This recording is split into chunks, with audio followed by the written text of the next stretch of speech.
Hello, what's up? What's good? What's on? And what is poppin'? My name is Rachel Ablafi. I am a Chicago.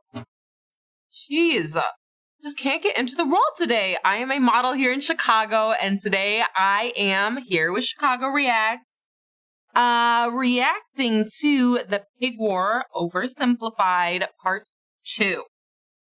Please be sure to like and subscribe to our channel. Be sure to leave us a comment too. We love to hear about it.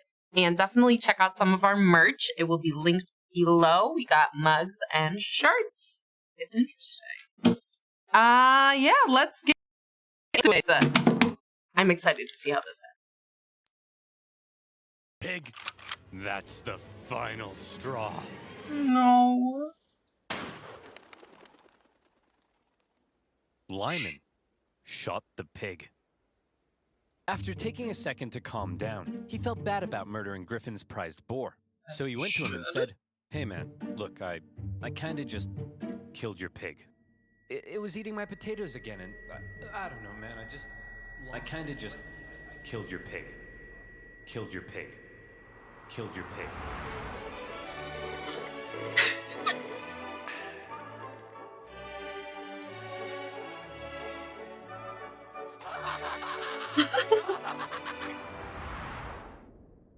You swine!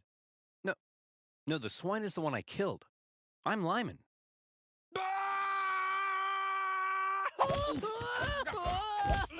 Griffin demanded Lyman pay $100 for the loss of the pig, an outrageous sum at the time. Obviously, Lyman refused, threatening to shoot any more animals that dared enter his property, even threatening to shoot Griffin himself. When Griffin complained to James Douglas, British officials went and confronted the pig killer.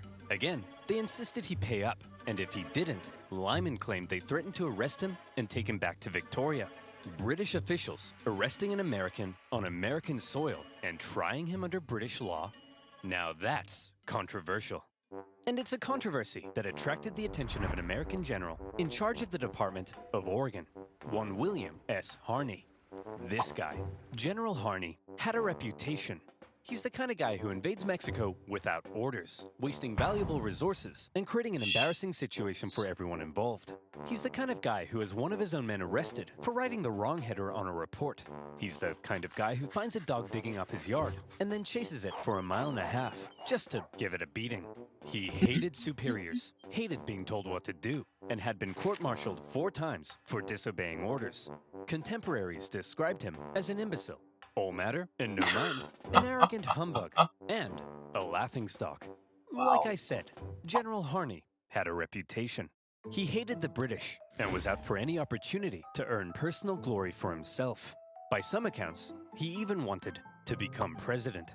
And so, in July 1859, when he happened to visit San Juan Island, and he learned of the plight of the Americans living there, the shooting of a pig, and the British threat to arrest Lyman Cutler, General Harney went into scheme mode. Hey, yo, Captain Pickett. Yes, sir. Listen carefully. I need you to go pick up some flowers and bring them to my place later. I've got a plan. Here I am, sir. What's the plan? Pickett, you and I are going to start a war. What do you mean, sir? Okay, listen up. An American man shoots a worthless pig on San Juan Island, and the British threaten to arrest him. Outrageous, but we can use it. We get the settlers there to send us a petition saying they need American troops for protection. That's when you go with your men and occupy the island. The British will find American troops on an island they consider theirs so offensive, they won't hesitate to blow you to smithereens. Then, it's war. We bring in reinforcements and we fight back. I'll write to Washington, D.C., letting them know what's happening. But here's the kicker. My letter will take 6 whole weeks to get there. Before the government even gets a chance to respond, telling me I'm an idiot and ordering me to cease fire, the island will be ours. Hell, we could even invade Vancouver Island or British Columbia. It's foolproof. Wow, very impressive, sir. But I gotta ask, why? Well, I'll level with you, Pickett. Historians still contest exactly what it is I'm trying to do here. It's possible I'm trying to expand America's territory. Maybe I'm trying to play the hero so I can become president. Some have even suggested that since I'm a slave-owning Southerner, I may be trying to create a diversion to help the South secede in the upcoming Civil War. But if there's one thing that almost everyone can agree on, it's that I'm an idiot. I see. But hold on, what'd you tell me to bring flowers for? Because, Pickett, they're pretty and I like them! There are also historians who believe that Harney and Pickett had no secret plan at all, and were not scheming masterminds, but simply hot-headed buffoons, genuinely outraged at the audacity of the British, and trying to protect American citizens. But the fact of the matter is, Pickett took the very controversial and extremely provocative act of landing American troops on disputed territory. He set up his camp in a very exposed position and erected a very provocative sign proclaiming that only American laws applied on the island. It was almost like he was asking to be fired upon. Or, again, maybe he was just an idiot. When a British official sent to the island to get rid of the unruly American settlers now saw that there were American troops, he demanded they leave. He was obviously told to go suck an egg. When Douglas found out, he was enraged. To him, the American landing constituted an invasion. Harney sent a report back to the War Department in DC, justifying his actions with exaggerated claims of British villainy. But he knew it would take 6 weeks to get there, and another 6 weeks for their reply to come back. For now, the situation was entirely in the hands of local military and government officials, and the ball was in the British court. Would the temperamental Governor Douglas and the powerful British Navy respond to the American provocation with force? Were Britain and America really about to go to war over the shooting of a pig? Well, if one man were to have his way, it's entirely possible they would. James Douglas had already had Americans force him out of Oregon. They had threatened his position in Victoria during the gold rush. Now they had invaded his island, and he had had it. It was time to turn to the Royal Navy. You, Captain Hornby, go to the island and prevent any more Americans from landing. And take this magistrate with you to arrest Captain Pickett. Use force if necessary. Just don't do anything to start a war. Wait, you want me to use force but not start a war? Oh, I'm sorry. Is that too much to ask, Princess? When Captain Hornby got to the island and saw that the American force there was even larger than expected, his concern grew. He sent word back to Douglas, who in response ordered even more ships to the island. And at this point, the naval officers were like, hey man, let's talk. They were concerned Douglas's escalation was leading them to war, and they convinced him it probably wasn't a terribly good idea to just go up to an American military captain with his armed men and say, hey bucko, you're under arrest. Please don't shoot me. Douglas gave in. To prevent any hostilities, he canceled all orders and told the Navy, for now, to simply keep an eye on the Americans. He did send one more ship for good measure. Captain Pickett, now seeing the British ships with their guns aimed directly at his exposed camp, said, see Jeff, look at that. We're about to get blown to bits, all according to plan. Hang on. Oh crap, Jeff, we're about to get blown to bits! Run! Pickett hastily moved his camp from its very exposed position to another position, which, as it happened, was also very exposed. It probably won't surprise you. This guy is just realizing the plan. He's like,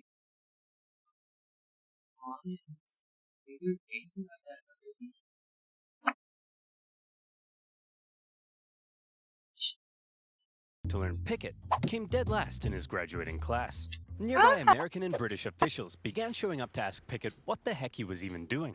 Then, a bunch of tourists showed up, because a major war breaking out in their doorstep was the single most exciting thing to ever happen in any of their miserable frontier lives.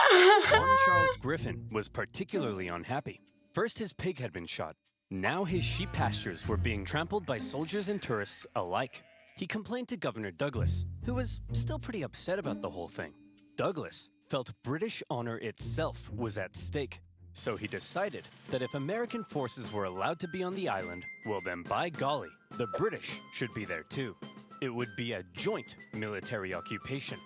Upon hearing Douglas's new plan to land British troops on the island, Captain Hornby decided to go speak with Pickett in person. After informing him of the plan, Pickett replied that if they dared land, he would open fire. So there they were. The British had orders to land. The Americans had orders to prevent their landing. This was it. War. Over a small island in the middle of nowhere. Over a pig and some potatoes. Over whether the US-Canada border looked like this or like this. Stupid. Hold on. This is stupid. To heck with it. I'm not landing those troops. I'm not gonna be the one who starts a war. The captain decided not to follow Douglas's order. And good thing he didn't, because pretty soon after that, the leading British admiral in the entire Pacific region showed up. Rear Admiral Baines outranked Governor Douglas. When he heard of everything that had been going on, he was stunned. But when he heard that Hornby had refused Douglas's plan to land troops, Baines could have kissed him. Whether he did or not, history doesn't tell. But I like to think they did. The Rear Admiral canceled all of Douglas's orders and instead pursued a policy of not interfering with the Americans until he could contact the British government. The Americans, not knowing the British no longer intended to land, had sent reinforcements and began fortifying. But even still, the British Navy did nothing. And finally, when word made it across the planet, informing the two governments of the ongoing crisis, everyone was shocked. Holy crap! Harney landed troops on disputed territory?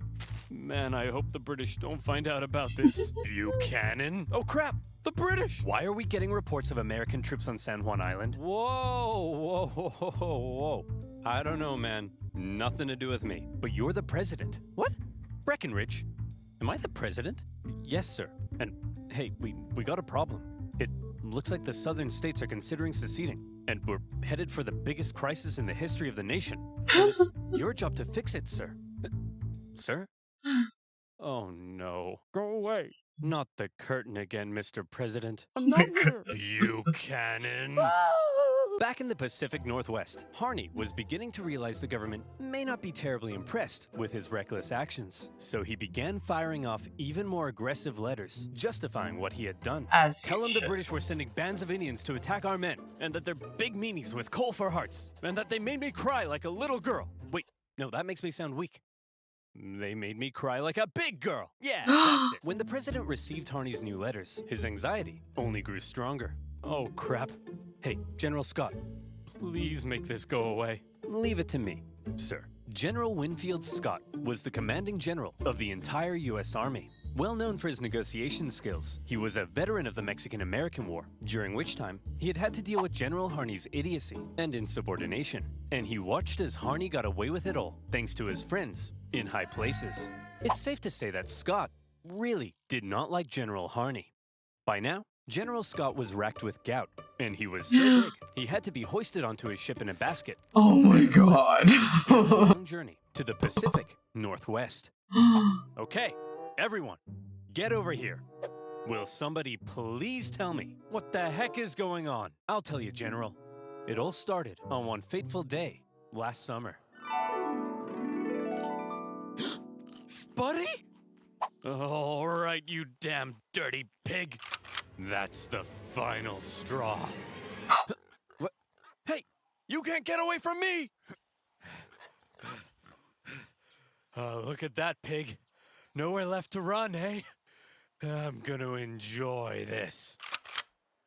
Lyman, if you spare my life, I grant you 3 wishes.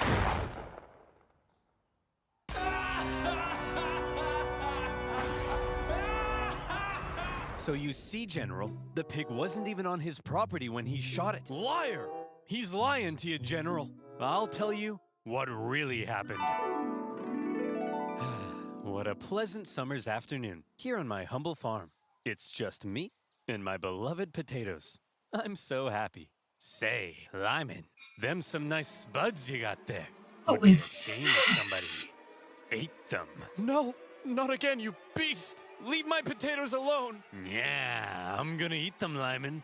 I'll eat them, and then I'm gonna eat you. Stay back! I'll shoot! Go ahead, punk. Make my day. Shoot me! Shoot me! He made me do it! He made me do it! So you're telling me you guys nearly started a war with the strongest naval power in the world over the shooting of a pig? Yeah, now he's starting to get it. Not only the pig, sir. The British then threatened to arrest this poor, pure American soul. Thank you, General. Shut up. I don't care about you. Okay, I've made up my mind. You're an idiot, You're an idiot. You're an idiot. You're an idiot. You're an idiot. You guys are fine. And you two are the most mind-numbingly brain-dead ding-dongs I've ever encountered in all my life. And I'll see you in my office. Okay, Harney, listen. I cut a deal with the Brits. Here's how it's gonna be. Both sides will maintain a small force on the island for a joint military occupation until our two governments can decide who owns the island. Now, the only way they'd agree to that is if Pickett is removed from command, so I'm replacing him with Captain Hunt here. Now, Harney, listen to me. Do not, under any circumstances, put Pickett back on that island, okay? I mean it, Harney. Do not order Pickett back onto the island. Understood? Yes, sir. Good. I'll see you Globos later. Is he gone? I think so. Good. Hunt, you're fired.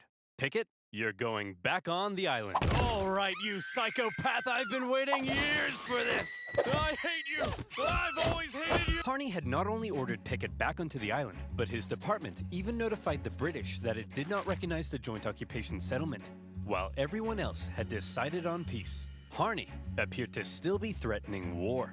Needless to say, a furious Winfield Scott soon removed him from command and sent him elsewhere. In Harney's absence, the joint occupation went ahead, and the troops actually got along together quite well. The British attended 4th of July celebrations at the American camp, while the Americans visited the British for Queen Victoria's birthday. Even Pickett became good friends with his British counterpart.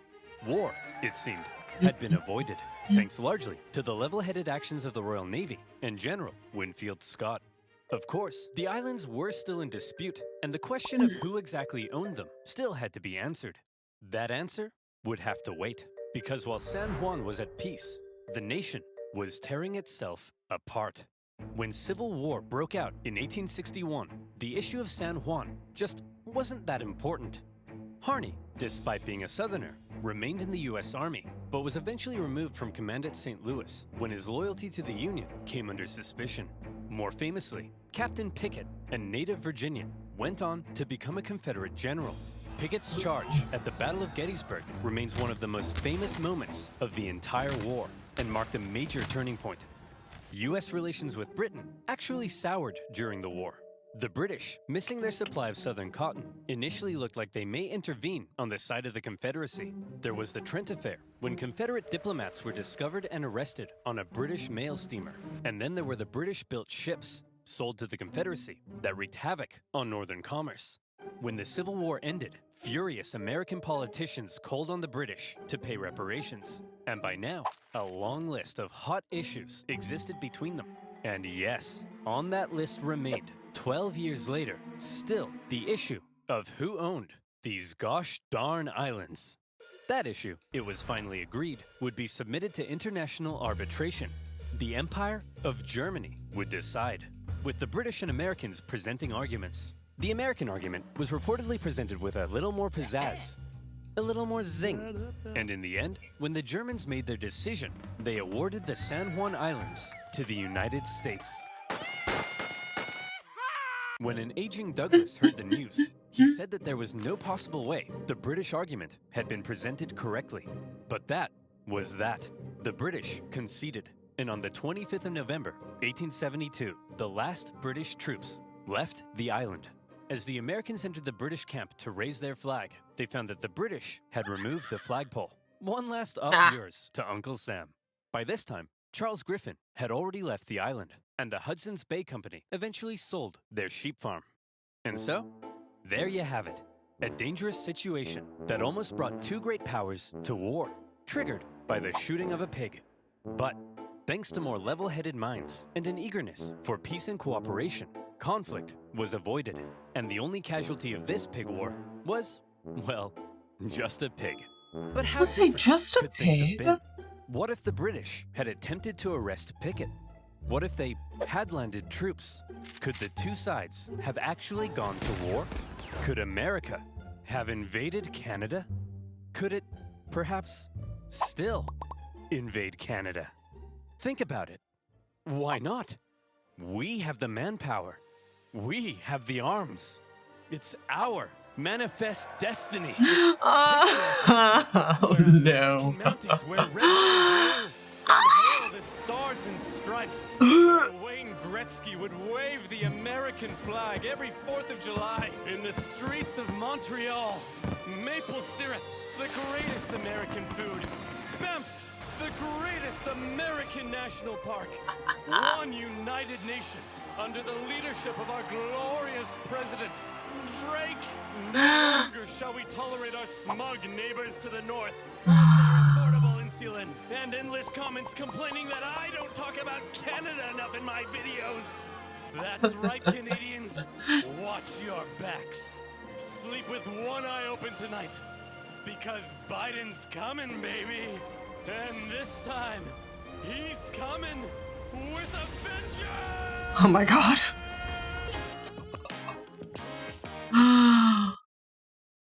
Wow.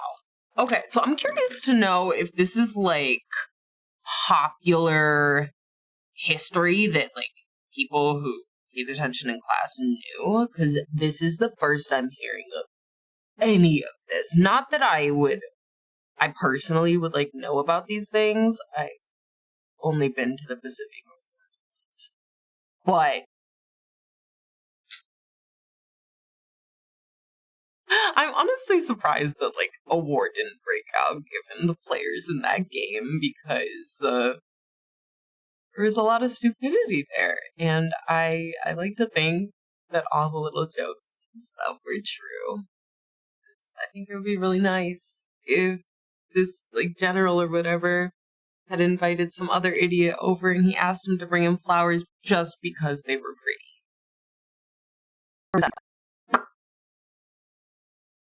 Anyway, thank you so much for tuning in with me to watch the Pig War Part 2.